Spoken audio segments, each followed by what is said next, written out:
Dr. Mark Williams. His mission is making the world a better brain healthy place. 25 years of education in Sydney, Melbourne, at MIT here in the US. Incredible discussion with this man who had very interesting upbringing, mental illness in his house with his mother. His father detracted him from continuing education. The principal at his school told his father that he would end up, in jail or be dead. He had friends that OD'd, that died. He decided to go into university. Loved taking things apart. Had a professor that motivated him to go into science. He was then worked for a fellowship there in Australia. Then went to MIT. Just talks about connection, about making human connection and how important it is.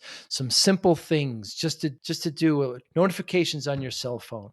You take them off, you get brain healthy within 2 weeks or healthier. There's just simple things that can be done. But really, his book that just came out, The Connected Species, How Understanding Evolution of Our Brain Can Change the World. We talk about storytelling. He's got 5 main points about staying more connected with others, surrounding people around you that believe in you, and 4 more that are just outstanding and just simple. Just a great conversation with Mark. Dr. Mark Williams. He insisted I called him Mark, and I did. And I hope one day to have a beer with him there in Sydney, and he could teach me how to surf. It was a great conversation. Thanks for listening. Hi, I'm Joey Pinz. People ask me, how did I lose 130 pounds? The quick answer is always discipline. I started my business, wasn't paying attention to my health, was eating too much, drinking too much sweets. My daughter was born. Next thing I know, I'm pre-diabetic. I have hypertension. I knew something had to change. Discipline. I, like many of you, have faced many challenges in your career, in your family, in your life, in your faith. How did you attack them? How did you approach them? How did you solve them, hopefully? It all had to have some degree of discipline. I'm also asked, how did you found and start a tech business that lasted over 25 years? Discipline. I was committed to it, enjoyed technology, didn't enjoy some aspects of it, but knew it was necessary. Discipline. Our podcast mission, how do we use discipline to better ourselves and society? Join me, please, as I talk to interesting people and discuss how they use discipline in their family and their passion and their careers and how it helped them. Our podcast vision, growth through learning from others. Joey Pinz Discipline Conversations. It'll be light and serious. Join us, please. Thank you for consideration. A lot of fun. Dr. Mark Williams, thank you so much for your time today. I'm very excited to talk to you. So how does it help our brain health, actual brain health, to be connected with others? Yeah, great question, Joey. So our brains have actually evolved for us to connect, right? Connecting with other people and communicating with other people is a really difficult thing to do, because you have to, be monitoring their body language. You've got to be monitoring their facial expressions. You've got to be monitoring the tone and intonation of their voice. You've got to recognize who the person is. And we know lots and lots of people, so there's lots of people to recognize. So there's lots of complicated aspects to connecting. So that's why we have a big brain, because we are the most connected species that's actually out there. So actually connecting with someone activates more of your brain, exercises more of your brain, just like any other muscle. So therefore keeps you healthier. So we live longer if we actually spend time with people. We less likely to get Alzheimer's disease and all these other neurodegenerative diseases if we actually connect with people, if we actually spend time with people. And we're less likely to get physical ailments as well. Cardiovascular disease is decreased in people who have people that they connect with regularly, that they actually spend time with regularly. So it's an awesome thing to do, and it's a really easy thing to do. And connecting virtually, is it just okay, but nothing replaces the actual human touch, the actual human face-to-face? Yeah, absolutely. So I talk about it as the difference between fast food and having a home cooked meal. So if Mm, you're doing it online, it's easy. You can do it really quickly, but you get a nice hit of dopamine, and it's not good. You feel pretty shit afterwards. Whereas if you connect face to face, you get a lot more neurotransmitters released. So one example of that is when we meet face to face. In all societies, we have some way of actually touching each other appropriately. So in Stoic societies like US or here in Australia, we shake hands with each other. In Europe, they'll kiss each other on the cheek. Even the Inuits will rub noses because it's only a bit of their right. face, the only bit of their body that's showing. And that's because we have these C fibers on our skin. And we only have those fibers for touch. The only reason we have those fibers on our skin is for touch. And that activates an area of our brain which releases oxytocin, and oxytocin makes us more willing to connect to the person. It actually makes us more willing to trust the person, and it makes us more connected to the person. So online, we don't get oxytocin released because we don't have that touch. We don't have that important thing. There's also pheromones that you breathe in when you're actually close to someone. And also body language is really important, and we can't see the person's body. So we're all sitting up straight, and we've only got the top half of our body showing.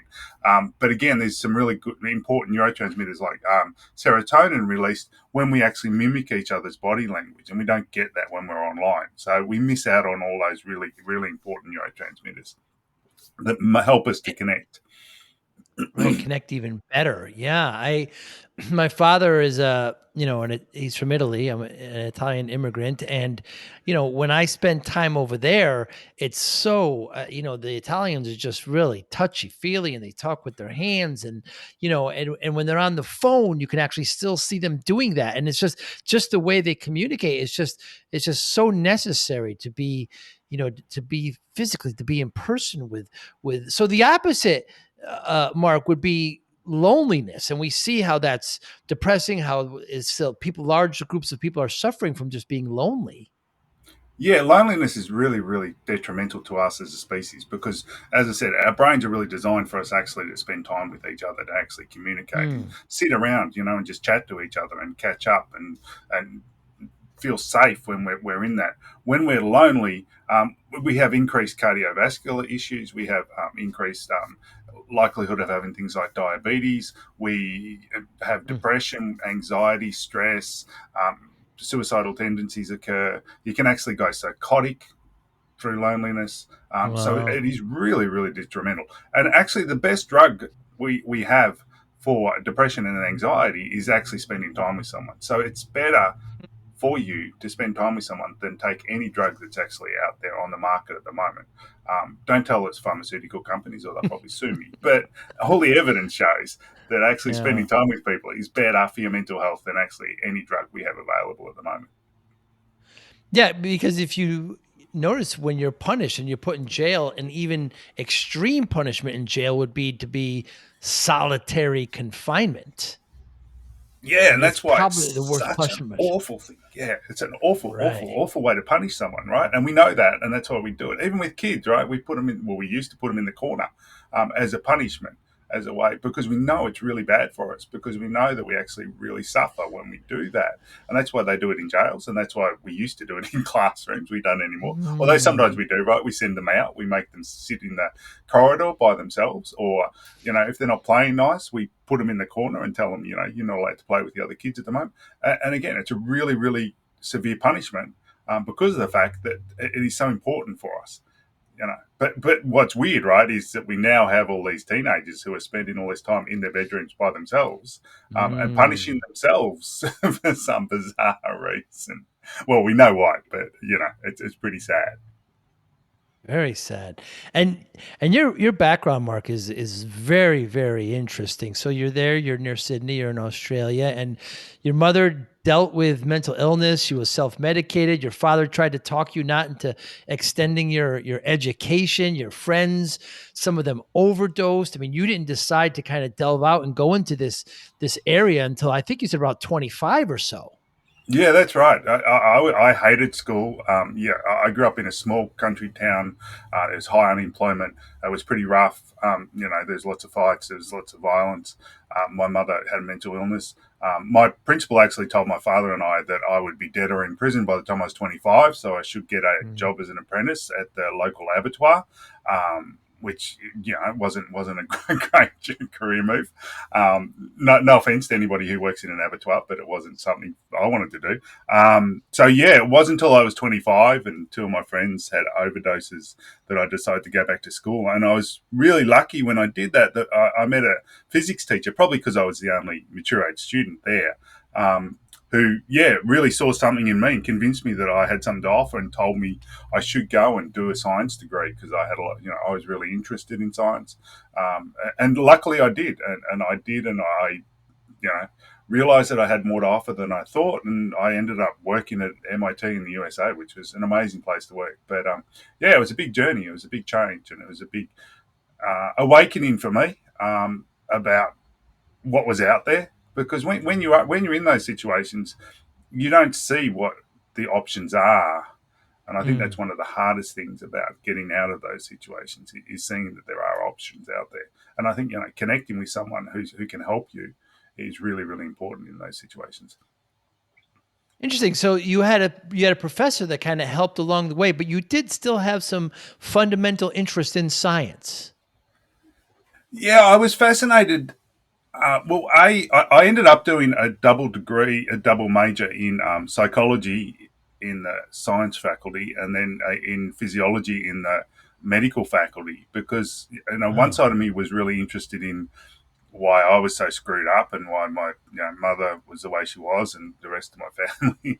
And so I was really interested in that, which is why I did psychology, which is why I think a lot of people do psychology, to be honest. Mm. And then physiology, I was really interested, in the science side of things, in actually looking at science and how our bodies work, how our brains work from a mechanical point of view. So, and I'd always been interested in science. I used to, me and the mates used to, pull our bikes apart and then rebuild them into different bikes and have, the big handlebars or, make, big Mm. forks on them and all those sorts of things. So I was always interested in pulling stuff apart and putting it back together and working out how the bits worked from a very young age. And that's what science And is, then right? yeah, sure. Yeah, breaking it down and seeing how it works. Yeah. Yeah. And so you get your degree, and then you mentioned MIT. Now, tell me what that process was like. I mean, that's a very big move. Had you come to the U.S. before going to Boston and MIT? I had when I'd first gone back to university. My brother was actually went over to the US. He was a strapper. He worked with racehorses, and he went over to work for a trainer to train a horse for the Kentucky Derby, actually. Wow. So yeah, he went over there and he spent 2 years over there. And at the end of that period, I went over and we travelled through the US and travelled down through Mexico as well, and had a pretty wild time, to be honest, because we were both pretty young and we were both pretty wild. Which is really really cool. So I had seen the US, um, So, I had from that point of view. And then when I finished my degree, when I finished my PhD, I then worked at Melbourne University for 3 years on a big project with Unilever Laboratories, which is one of the biggest of course. companies in the world. And so, they were paying me to look at how we could use brain imaging to work out what people actually liked and what people didn't like. And so, during that period, they got me to go to a couple of conferences, and one of those conferences was in the US, where I met a few people, which was pretty cool. But what was really amazing was that when I decided I wanted to apply for this fellowship, which is a very prestigious fellowship here in Australia, and it allows you to go overseas and study and work for a number of years, I contacted a wonderful woman at professor at MIT, Professor Nancy Canwisher, and said, "Hey, I'm interested in this. Da da da. Would you be interested in talking to me?" And she said, "Yeah, fly over and we'll have a chat and all the rest of it." And then she said, you can stay at my place. So she let me stay at her place and met her Wow. partner. And it was an amazing experience. And I was, awestruck at the time to be spending time with. And then I found out this is just the way she is. She's just very, very open, very keen on helping people. And anybody who's interested, she's willing to talk to them, willing to give them the time, which is just amazing. And she was a great person to work with for a couple of years. And I learned a lot in that period. Yeah, absolutely. Wow. And how did you enjoy the Boston winters, Mark? I loved it. Here it's Did you too really? mild. It's like here it's not. I realise that we don't have seasons here. It's like because I live in Right. Sydney, and it never really gets cold. I mean, it's middle of winter now, and I'm still surfing most days, so it's not winter. Whereas that was great because the seasons just changed. It was like Right. yeah, one day to the next, you go from winter to spring. Yeah, I loved it. I loved it. Yeah. Although I did get Really? into trouble a few times because I tended to go out and not have enough clothes on, which wasn't a good Ah, idea. yeah. Yeah, Yeah, yeah, there's 4 distinct seasons and I'm just south of, Boston, New Haven, and, yeah, and very big difference there, and it's fascinating to me how you made that transition and you still continued your career. You have great content on YouTube, on your Instagram, of course, on your webpage. I love you kind of gave 5 main points for brain health. And the first one we talked about, it was surrounding you people who believe in you. So it's not only that connection, but it's people who actually believe in you.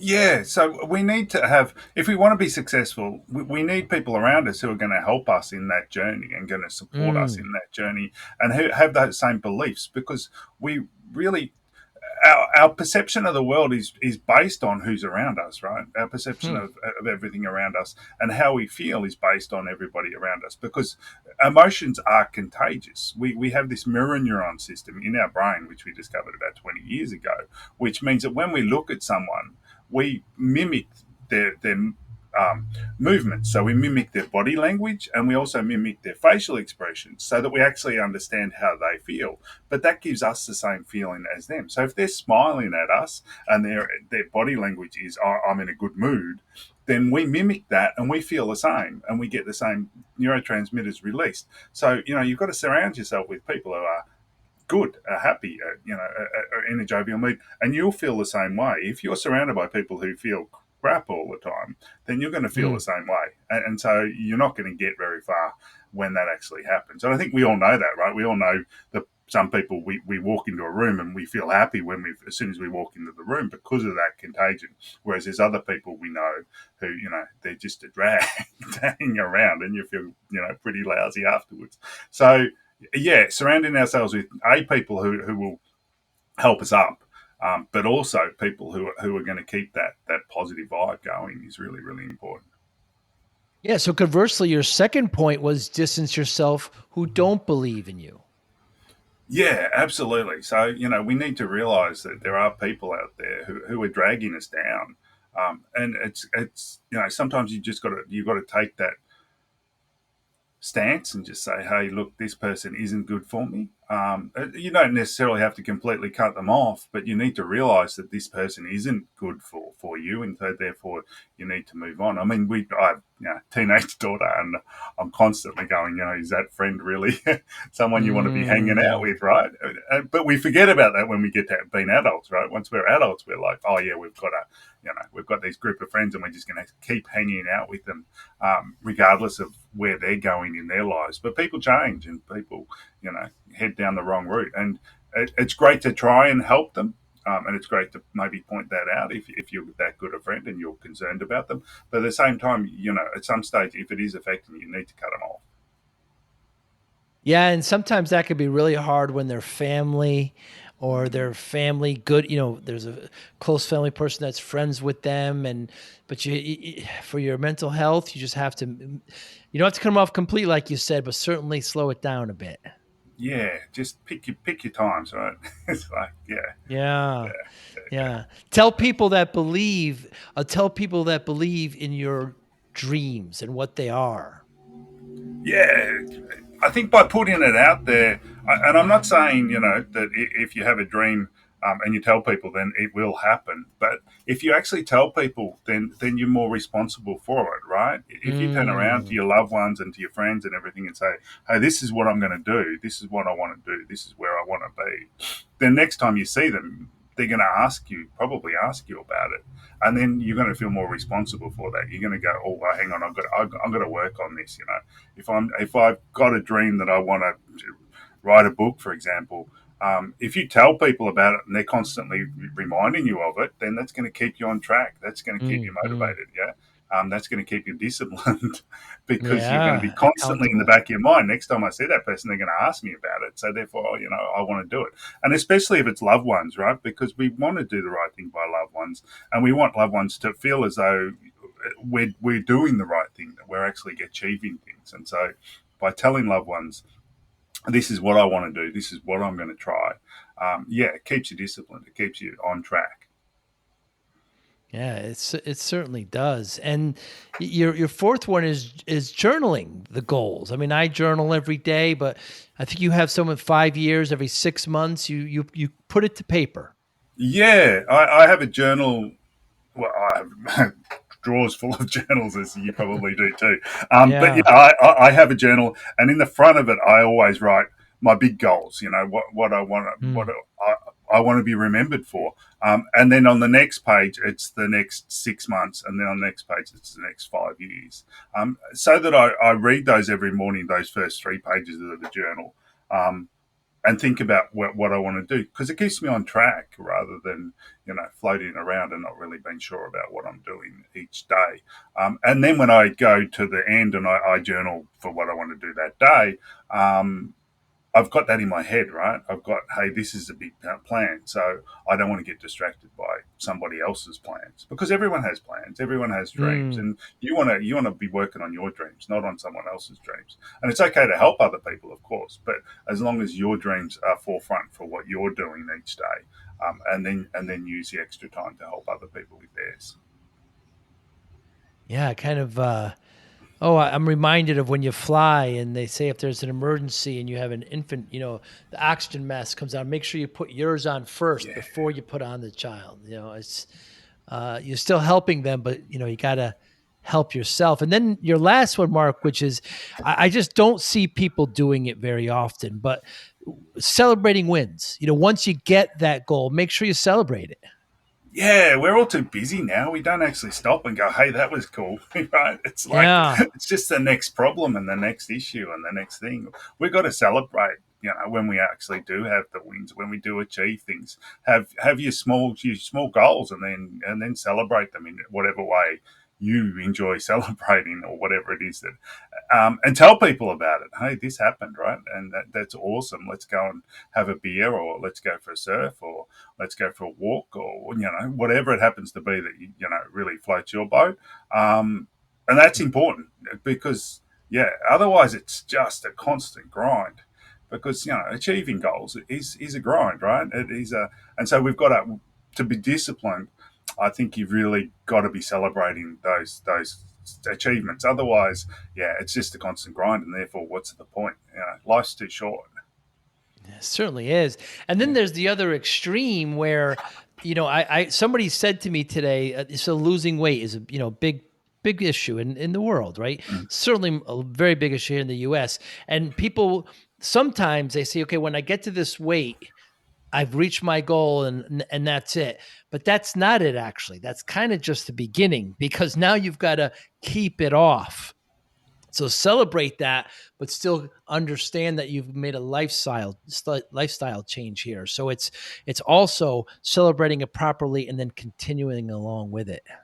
Yeah, absolutely. And I think if you are celebrating those little wins as you go along, then you're more likely to do that, because you see it as just Mm. stages, right? You're going up steps, if you like, or you're going, you're meeting stages, and therefore you celebrate those little stages as you're going along, and therefore you're not like, oh, I'm going to run this marathon at the end of it.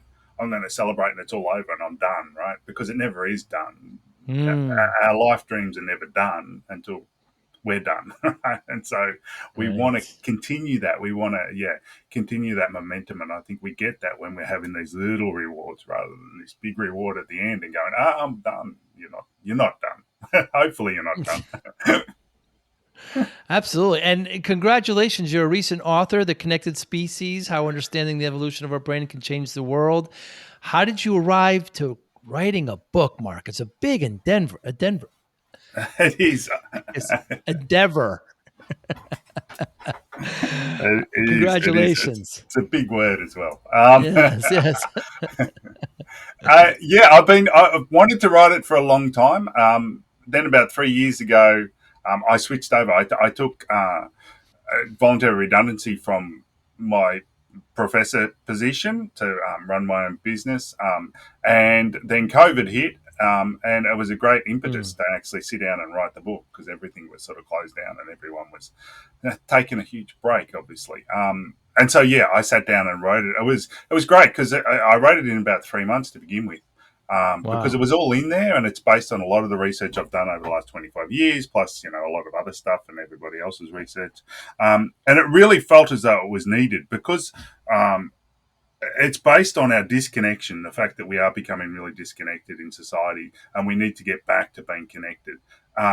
And then COVID, of course, made that even worse. COVID put that in Mm, fast forward, so it was like, well, I really need to write it now because it was happening. It's been happening over the last 10, 15 years, but it was really accelerated due to COVID, and I could see the issues, and those issues have only got worse since COVID's been put in the back burner on the back burner because mm, everyone's become more socially anxious and spending more time on devices, and there's all this hybrid working going on and all these things which is causing major issues in society. And we've got big mental health issues in schools, we've got big mental health issues in a lot of workplaces, and so we need to realize that connection, actually spending time with people, is the cure to this, and spending less time on the devices and spending less time at home by yourself in your bedroom with your YouTube or pornography or mm. whatever it is that floats your boat. Yeah, we got to get off that. Yeah, and get more connected. Absolutely. And as a side note, like I have two daughters. They're young women. They're in their 20s, and I said to the youngest, "Did you talk to your sister today?" And she'll say, "Yeah, I did." And I said, "Wait, wait. When I say talk, I mean, did you talk to her?" I said, "No, no. Oh, I texted." Yeah. So it's just the kind of vernacular. It's just different for them. Now you've got over 25 years experience in this. And when you do experiments, you mentioned you were working with Unilever in the beginning. The results of those tests and that work, are you allowed then to put those results in your own book? How does that work? Yeah, yeah. So everything I've done has been published in the scientific arena. So it's been Ah, published on scientific journals. There is, I did work for I did some work for Canon, and some of that we had to do a patent first before we could actually then publish it. So ah, there's that restriction sometimes. So sometimes it's more delayed when you do it with corporations, and same with Unilever. Some of it was patented before we actually were allowed to publish it, but it's all been published now. So then I can put it all in the book without any legal ramifications, which is awesome. I see. Yeah, yeah. And, and you said that you were trying for Unilever. We kind of brushed over it, but they wanted you to find out how people like things by examining their brain. I mean, what? I don't even know where to begin there, Mark. I Yeah, so it was at the start of a lot of the neuroimaging, where we were actually looking at human brains, and so that's when we first started using using magnetic resonance imaging (MRIs), which you probably everyone's heard of them these days. Sure. But we started using those to look at function of the brain, so we could look at humans as they are awake. And Unilever was really keen. Because their marketing and the research they do behind the scenes is actually really inaccurate. So they do all this Hmm. market research where they get people in and they actually ask them what they like and which one they buy and all the rest of it, and that's extremely inaccurate.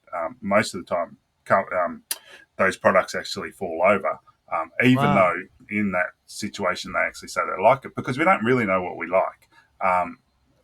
We consciously we've got a lot of biases, and we spend a lot of time trying to ensure that our perception and our view of the world is confirmed. Right, confirmation bias is huge in humans because it keeps us safe and makes us feel as though we're okay. And so they wanted a way of doing that without actually doing it subjectively. So doing it objectively by actually recording the brain and seeing what people actually like. So it was really cool for me because I'm a social neuroscientist, so I was really interested in how people understand emotions and facial expressions and all those sorts of things. So, yeah, I spent 3 years looking at whether or not we could decode from the brain what people were actually liking, what people weren't actually liking, which Hmm. was really, really interesting stuff. Yeah, which was pretty cool at the time. And we can tell what people like and what people are going to buy better by actually looking at their brains than we can by actually just asking them which one you actually buy, which is pretty ironic, really, isn't it? So people don't Ultimately, that really is know what they're ironic. going to buy. Yeah, it is. It is. Yeah. Our But brains know so more than you we do. so you take a picture of the brain when they're when some kind of baseline, and then when they like something, you take another picture of their brain, and there's a Yeah, difference. yeah. So we first did it, the original work, which is pretty controversial to be honest at the time. What we did was we looked at facial expressions because we know that people Ah, like seeing some people smiling versus people being angry. When people are looking angry at them, they don't like it. So we know how their brain's going to respond in those situations. So we can use those as a target, and we can see what happens in a person's brain when they're seeing someone smiling versus what's happening in the brain when they see someone angry. And then hmm. we can say, okay, when they see these products, is the brain response the same as when the person's happy, when they're seeing someone who's Oh, happy versus when the person's seeing someone who's angry? And we use what is now called artificial intelligence, which isn't intelligent at all, but right. is learning algorithms. We were using those back then. I mean, they've been around for a long time. We were using those back then to decode what actually was happening in the brain. So you used heaps and heaps of images of people looking at happy faces, and then see whether or not those images actually are similar to when they're looking at a particular product. And if it is, then you know that their brain response is the same, so they actually like that product. And if it's not, then you know that they don't like that product. It's pretty simple. Very interesting. Yeah. And ultimately, so how does that help them? So if they know what the brain and was it universal when somebody likes something, when 2 or 3 people like something, is it the same part of their brain that's enacted? Yeah, yeah, it's very similar areas of the brain compared, across people, which is pretty cool. So you Amazing. can actually look across people. Yeah, it is very similar. So it's very easy once you know those areas. Um, and then you can just show another thing or another image and see whether or not you get the same response or not, and therefore whether or not they actually like that thing. Mm, And we're getting much more better at it, much more better. That's not great English, is it? We're getting I know better what you at mean. it these days than we ever have before. And so there's research now I saw the other day coming out where that we can actually decode from the brain what someone actually is actually looking at. So Wow. yeah, which is pretty cool. And again, it's just based on these algorithms where they show people lots and lots and lots of images, and then um, get the learning algorithm, the artificial intelligence, to actually determine what neurons are active for different shapes, and then they can show them a picture, and then they can go without the experimenter knowing what the picture is. The algorithm can then work out what that person was actually looking at. It's pretty Wow. cool.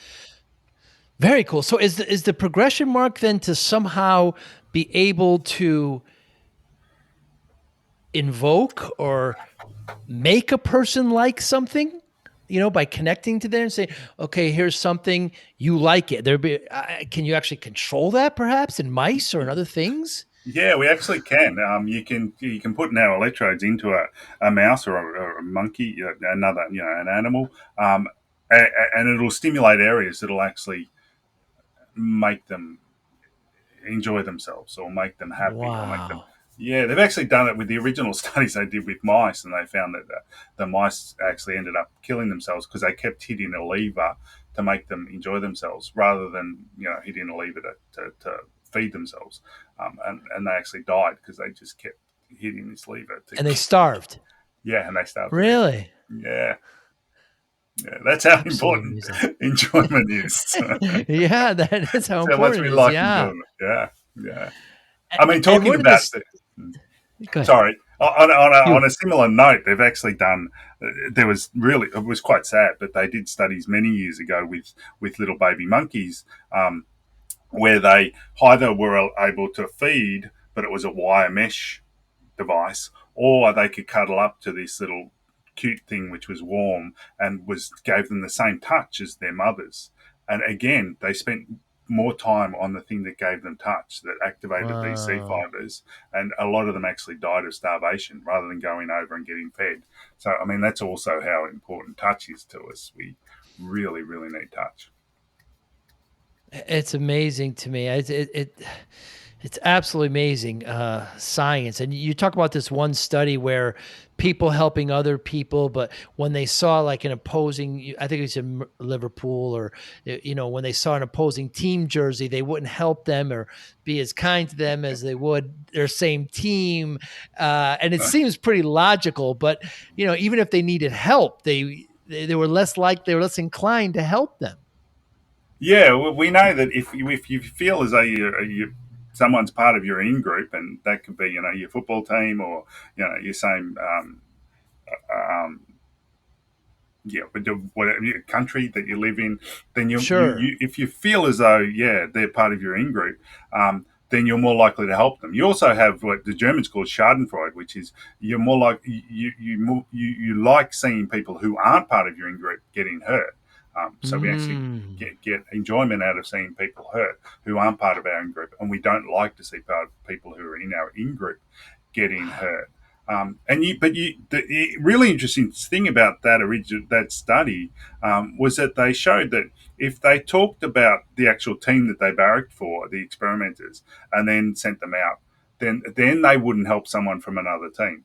But if they Mm. talked about the English League, which of course is a bigger group, which they're all part Certainly. of, yeah, Right. then that actually helped someone who was from Wow. another team, as long as they were from the English League. So if the team was Right. from the English League, then they'd help that person if they had the jersey on. But then they wouldn't help someone from a differently from the European League, for example, if they had the jersey from the European League. So just based on what you've just been talking about, what you've been discussing, you can change your group dynamic, how big your group is. And that's I Mm. talk a lot about that. Well, I have a whole chapter on that in the book, and how we Yeah. can increase our groups so that we're all actually getting along. Because if you're not part of the group, if you don't feel as though you're part of a particular group, then you hear what the other people are saying differently, um, and you actually find them less attractive, and you're more likely to hurt or enjoy them being hurt. Which is why, of course, I mean, politics, for example, if you feel as though if you Mm. don't like a particular politician, or you're not in that political group, you will hear someone from that group. You'll hear what they say differently to someone who is part of that group. So Right. if you're listening to a particular politician and you're not in that political group, you're going to hear them differently to someone else who is part of that political group. Which is why there is so Hmm. many arguments about that sort of thing, right? And it's like, no, he didn't say that. Yes, he did say that. No, he didn't say that. No, he meant this, Mm. and no, he meant yeah. Which again, we need to widen these groups, and we're becoming more segregated Polarized. because of a Yeah. lot, yeah, polarized because of that in group, but also because of the way the internet is actually set up. Mm. With the Mm. algorithms running in the background and separating us more. So it's actually been shown that if we don't have those algorithms that run in the background, segregating us, we actually become more similar to each other. And political groups, Mm. even, they've shown Democrats and Republicans, if they put them on social media website where they don't have those algorithms running in the background, they actually become closer to each other, and they actually Mm. start talking about, yeah. Whereas if they actually have the algorithms running in the background, they become more separated and more polarized. So we've Wow. got to get rid of those algorithms that are running. I certainly do, because a lot of those shows, a lot of those posts are designed to get people angry, because angry people will keep watching. They'll vote, they'll spend more time watching, which makes these advertisers, it makes the shows more popular. And so it ultimately helps them, which is it's absolutely terrible. How important, Mark, is storytelling to connection, to human connection? Yeah, absolutely vital. because we want to actually connect with the other person, but we want to actually understand why we want to connect to the person, how this person relates to me. And so being vulnerable and telling stories about your life, or telling stories about who you are or what you love or what you hate, actually then connects you to the other person. So when I work with leaders and when I work with teachers and psychologists, it's always the first thing is you've got to actually connect to them first, and you do that Mm, by being vulnerable. And how are you vulnerable? The easiest way to do that is just to tell a story about who you are, about what you like, what your loves are, what your hates are, and be vulnerable in that way, and that'll actually connect you and get a relationship going, so that you can actually then teach the person, right? Because you can't teach. I mean, mm, whether you're a leader, whether you're a psychologist, whether you're a teacher, what you're really doing is teaching, right? You're actually teaching that person to get them to understand and to do whatever it is that you want them to do or you need them to do. And so you've got to make that connection first. Otherwise, that's not going to happen. And if you make that connection, everything just flows from that. Everything then works really well, because the person then hears what you think they're hearing, because they're actually connected to you. And they're more willing to actually do whatever you require them to do, because of the fact that there's that connection with you and with the organisation or with the group or whatever it happens to be. But hmm. that's really crucial. Really crucial. Yeah. Well, here's my story, Mark. I started my business, in my 20s, and I worked way too hard. Wasn't paying attention to myself at all. I gained a bunch of weight, and way too much. I was 340 pounds. I still keep on. I don't know how many kilograms that is, but and then the doctor said to me, if I don't lose the weight, I'm not going to see my daughter graduate. So for the next year and a half. Uh, I lost a bunch of weight. And people always ask me how, because it was one of the hardest things to do. Like there was some secret, but I just say discipline. I got focused. I wanted to see my daughter move on. So that did it. So I wonder, given your vast experience, I wonder how discipline plays a role in your life. Yeah, that's a great question. I it's about staying connected, right? Hmm. To really stay connected in this society today, it's tough, right? And one of the big tough things is staying off the phones and staying off the all of that, right? Actually, Hmm. being Hmm. disciplined enough, because I've got teenage kids. It's like when I get home from work, when I finish work, I put my phone away. I put it on silent and I put it away, and we all put our phones in the same place. But that's Hmm. hard sometimes. Sometimes you're like, hey, I just want to check if there's so and so's emailed me back, or that client actually wants to talk again. So yeah, I think discipline is really important from that point of view, of actually focusing on, now I'm at work, now I'm going to get stuff done. Now I'm at home, I'm going to leave all that stuff at work, and I'm going to move to being at home and spending time with my family and spending time with kids and all the rest of it. And that's something I think a lot of us have lost, because of the fact we're doing the hybrid work, or because of the fact that we've got email and we've got the phone on us and we're checking it all the time and all that. We don't have the discipline to actually say, okay, the family's really important, and I'm going to spend time with my family. And I'm not going to let my child or my teenager spend their whole time in the bedroom while I'm in my bedroom looking at my device the whole time. I'm going to actually, Hmm. because spending time with families is extremely important. We only have a certain, what is it? We only have a certain number of heartbeats, and we don't know how many of those are, but why waste Hmm. any of them, right? Um, so that is one thing that I'm very disciplined about. And the other thing is, I'm sure you'd appreciate it given your past, is having time to keep physically healthy. I love surfing, so I make sure I factor in to my week. Times when I can go for a surf, or I can walk the dog, or I can do something active each day, so that I don't get into a position where I'm struggling with my weight or struggling with my health. And I think that's really important as well, because you know we all feel better when we're feeling healthy, right? We're able to show up to work better. We're able to show up for our loved ones better. We're able to show up for our friends better. So keeping healthy, I think, is really important, both for our brains and for our bodies. And so having the time with family and friends, and b having the time to actually keep the body healthy by doing exercise. I think those things are really important disciplines that you've got to have.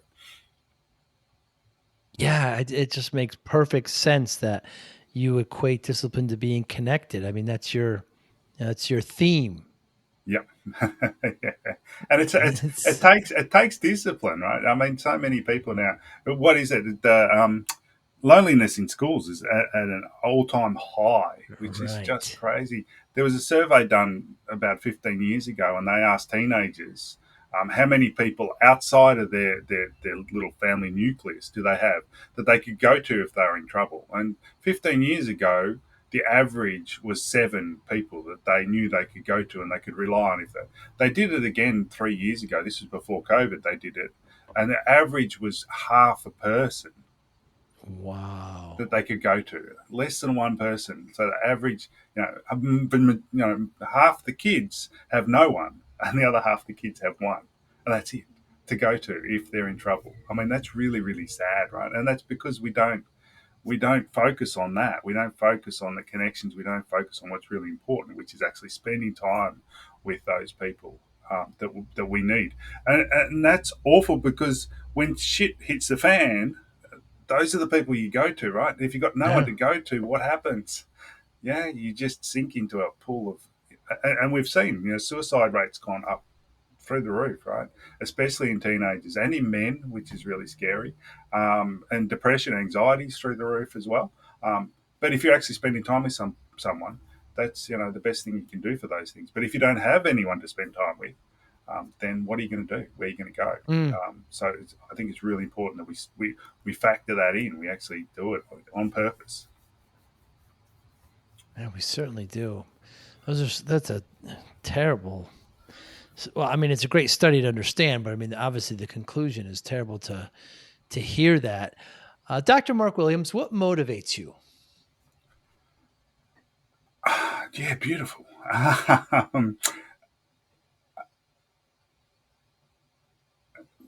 Yeah, you've got me there. What motivates me is I want to make the world a brain healthy place. I want everybody to realize how important we all are to each other, and I want everyone to be healthier because it's so easy to do it. And unfortunately, there's these tech companies and all the rest of it are causing huge mental health issues in society. And I want people to realize that there's huge mental health issues being caused. And these are literally being caused by, tech companies that are making huge, huge amounts of money. They're billionaires, right? The top 10 billion, wealthiest people in the world. I think 8 of them are right tech people, right? Who Yeah. have caused huge mental health issues in our society. And we need to make a change. We need to actually shift the way we think and shift the way we're actually responding to those things. And I think governments have got a big responsibility in that as well. Because if you think about when we first had TVs, some of the advertisers started using subliminal priming, right, in their advertising. So they started flashing up Yeah. images that we didn't see, and it was changing behaviour. And governments very quickly, within a couple of months, jumped on that and went, "No, you're not allowed to do that. That's illegal because you're changing people's behaviour when they don't actually know what's going on." The algorithms and the way that we're being manipulated by the tech companies today is far worse, far, far, far Mm. worse than what that was. And yet nobody's doing anything about it. No one's stopping them. No one's actually saying, hang on, you're actually literally killing people and you're not being responsible for this. So yeah, we need a change in that. And that's probably what really motivates me is that I can see that we can make some really, really simple changes in our lives Mm. and really improve our mental health and improve our productivity. Everyone talks about, devices and all the rest of it. It's awesome because we're more productive. We're actually not. If you actually look at the Right. statistics, we're actually less productive today than we've ever been. In the last 15, 20 years, productivity has gone down, down, down, down. Each of us is really, really busy and getting nothing done. It's just crazy, right? So yeah, we need a shift, and that's what really motivates me. Is that I can see some real easy answers to all of this. We just need to be willing to implement them, and we can change all of this. I mean, just simply turning off all your notifications on all your devices Right. will actually increase your mental health within 2 weeks. So just switch off all your Wow. notifications, because that's how they're trapping us, right? That's how they're hitting us with dopamine, so that we get addicted, so that we feel as though we've got to actually check, and then we check, and then we feel lousy afterwards because we're missing out on time with our family, we're missing out on time with Mm. our friends.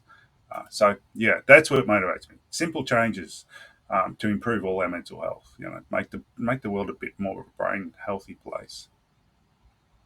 One of the saddest things I see at a restaurant, and there's 3 or 4 people there sitting at a table, and all 4 of them are on their phones. I mean, it's just one of the saddest things ever, and that's a really good tip though, Mark, about, turning off notifications. Really easy to do. I do go through that exercise. I try to go through it at least once a week, because sometimes the apps just put it on for you, Yeah, or they ask you and you're in a rush, so you just say, "Okay."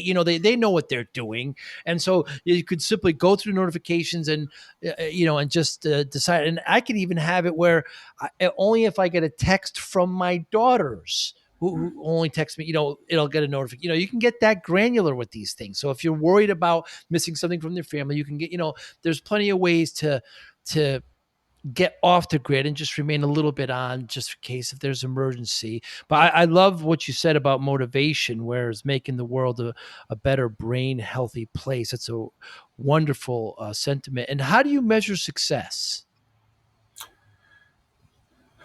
oh, that's that's a good one. That's a hard one. How do I measure success? It's probably something I don't do enough of, to be honest. Um,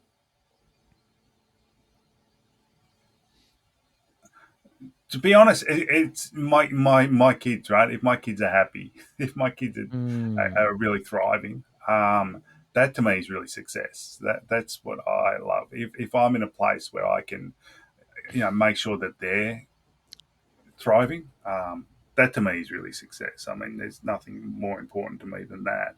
And then also having friends who, call me regularly and want to actually hang out. I mean, that's also extremely rewarding and very, that's success to me. Yeah, making sure that everyone's happy with, and then of course there's the rewards I get from work. I spend a lot of time working with low socioeconomic status schools, and so hearing from the kids when I do that, 6 months later, 12 months later, 2 years later, a couple of years later, who have turned up at university or got into university or, turned their lives around, that's extremely rewarding and really a bonus for me. Um, yeah, a lot of that stuff. And yeah, when I get emails as well from people who say, hey, this was awesome. So, or I get, people email me and say, oh, I was speaking to so and so, and that you really turned around that school. Can you come and work with this school? Or I was talking to so and so, and you presented it at their organisation, and they want you to come here. Those things are really show me the success. It's not really about money. I don't think it's as long as I've got enough to survive and go mm, surfing when I want to, and go on my occasional trips to Solomon Islands on a surf trip. mm. Nice. That's not really that. Yeah, the money doesn't worry me. It's the people, I think. Yeah. Well, Dr. Mark Williams, I was so excited when you accepted this. It's fascinating area that I know very little about, the brain and being brain healthy, but we need to focus on this. It'll make the world a better place to live in. And I love what you're doing. I thank you so much for your time today. How can we get your book? How can we get in touch with you? Yeah, so the book is on all the book wherever you get your books. I'm being told by my publisher I have to say that. I'm not allowed to bias it towards any particular bookshop. So yeah, wherever you get your books, you can get it. The Connected Species, by Mark A. Williams. And if you just drmarkwilliams.com, so drmarkwilliams.com is my website. If you can't find the book, there's a link there to all of the books as well, so you can go on there. But that's also got all my programs for organisations and for schools, and so on. So jump on there and have a look. And there's lots of free stuff on there, or you can sign up to my newsletter, which is free, if you just want to hear from me once a month with tips and tricks. And the book also has tips at the end of each chapter on actually changing your life and changing what things you're doing so that you can actually improve your brain health. Simple steps like the one we talked about, turning off notifications. It's a great book. I thank you so much for your time today. I've never been, but when I'm in your area there in Sydney, I hope we can have a beer and maybe you can even show me how to surf. I would love to, Joey. Yeah, thank you so much for having me on, and that would be absolutely awesome. There's a great brewery just around the corner as well if you like a beer. It's a good brewery. They do great beer. Even better. Even All better. right. Thank you so much, Mark. You be well. Thank you. You too, Joey. Thank you for listening and or viewing Joey Pinz Discipline Conversations. Please share this episode with one or two of your friends who you think may benefit from the episode. Our website, www.joeypins.com. There you'll find lots of resources and you could join our mailing list. Please follow us on all our social media, Instagram, Twitter, and Facebook. Podcast information, the video version of our podcast is on YouTube. Please subscribe. Audio is on all major podcasting platforms. Please follow them. And if you like it, please consider giving 5-star rating. Would really appreciate that. Would you like to financially support the podcast? You can go to our Patreon site. Consider $5, $10, or $20 a month. There's all kind of plans that we have there. There's like a one-time payment. What is this podcast episode worth to you? $25, $50, $100, $500, $1,000, $5,000. You be the judge. You can go to our PayPal account to do that as well. Thank you again for listening or watching Joey Pinz Discipline Conversations.